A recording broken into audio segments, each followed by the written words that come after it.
Packet தான் இருக்குது. So அதனால் இப்போ வந்துட்டு நம்ம வந்து மோர் பண்ண போகிறோம்.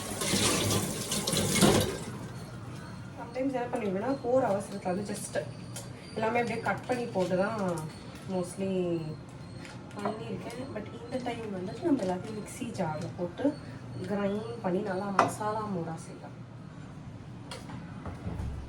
ஸோ வந்து பச்சை மிளகா, ஜிஞ்சர், அப்புறம் வந்து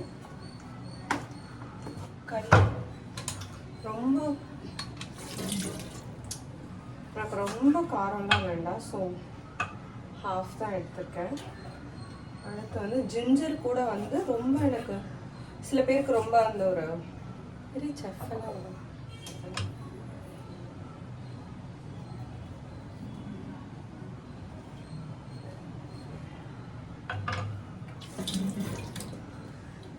தென்னூண்டு சைஸ் தான் போகும். இவ்வளோ இன்னும் சால்ட்டு, ஐஸ் க்யூப்ஸ் வேணும்னா போட்டுக்கலாம்.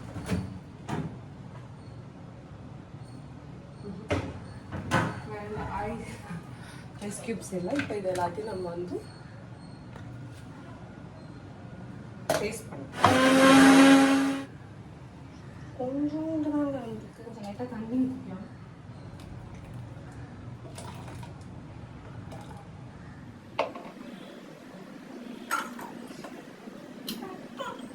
க்ரீமியாக இல்லை. இப்போ தண்ணி ஆட் பண்ணிட்டோம்.